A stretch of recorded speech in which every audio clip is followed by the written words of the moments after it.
انہیں صرف رمضان المبارک کے ایک مہینے میں تقوی حاصل ہو سکتا ہے، پرہیزگاری مل سکتی ہے۔ یہ شہر طاعات ہے، شہر عبادات ہے۔ شہر کا مطلب مہینہ ہے عربی میں۔ اور دیکھیں کتنی سہولیات تمہارے لیے رکھی گئی ہیں کہ شیطان کے وسوسوں سے محفوظ رکھا گیا، کہ تمہیں مہینہ بھر شیطان اور اس کی ذریت سے، اس کے حملوں سے بچا کر رب تبارک و تعالیٰ نے اس مہینے میں رکھا ہے۔ تو اب میرے عزیزو، تھوڑی سی محنت کی ضرورت ہوتی ہے تاکہ ہمارا دل پاک ہو جائے۔ تھوڑی سی اور محنت اس میں کر لی جائے تو انسان کا باطن پاک ہو جائے۔ تقویٰ کیا چیز ہے اور اس کا حاصل کرنا کیوں ضروری ہے، میں آپ کو بتاؤں۔ تقویٰ کا مطلب سب سے اہم چیز یہ ہے اللہ کا خوف۔ یہ بنیادی چیز ہے، یہ بنیادی چیز ہے۔ اور یہ اگر بنیاد ہے تو ہر عمل میں آپ کے تقویٰ حاصل ہو جائے گا۔ نماز کیوں پڑھتے ہو؟ نماز ایک ڈیوٹی سمجھ کر کے پڑھتا ہے تو کوئی مسئلہ ہی نہیں اس کا، یعنی وہ ڈیوٹی ادا کر رہا ہے۔ لیکن نماز میں اگر خوف خدا ہے، اللہ کے ڈر سے پڑھتا ہے، یہی تقویٰ ہے۔ روزہ کیوں رکھ رہا ہے؟ سب محلے میں رکھ رہے تھے، ہم نے بھی رکھ لیا۔ روزہ اس لیے رکھ رہا ہوں کہ لوگ برا نہ سمجھیں یا اسلام کا ایک حصہ ہے۔ اتنی ہی نیت تھی تو پھر اس نے روزے سے کچھ حاصل نہیں کیا، لیکن اسی روزے کو اللہ کے خوف سے رکھا، یہی تقویٰ ہے۔ تو خوف خدا، اللہ کا خوف آ جانا ہر عمل میں، یہی تقویٰ ہے۔ اور اگر یہ چیز نہیں ہے تو انسان بہت بڑے بڑے گناہ بھی کر جاتا ہے، اسے ڈر نہیں لگتا۔ روزہ چھوڑ دیا، اسے کوئی خوف ہی نہیں ہے، بلکہ دھڑلے سے لوگوں کے سامنے کہتا بھی پھر رہا ہو کہ مجھے یہ سب چیزوں میں وشواس نہیں، یقین نہیں ہے۔ یہ باتیں اس زبان سے آتی ہیں جس کے ہاں اللہ کا خوف ہے ہی نہیں، اللہ کا ڈر نہیں۔ اسی لیے قرآن میں اللہ نے فرمایا لعلکم تتقون، تم پر روزے اللہ نے فرض کیے ہیں تاکہ تمہیں تقویٰ مل جائے، اللہ کا خوف۔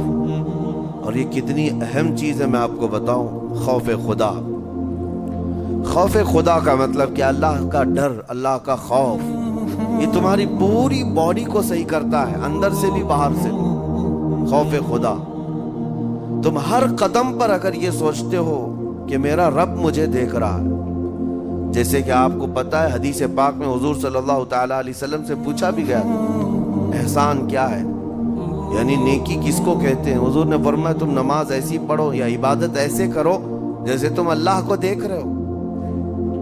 اور اگر یہ نہیں ہو سکتا تم سے تو اتنا احساس تو رہے کہ اللہ تمہیں دیکھ رہا ہے۔ تو ہر عمل میں تمہارے یہ سوچ آئے کہ مجھے میرا رب دیکھ رہا ہے، تمہارے قدم سنبھل جائیں۔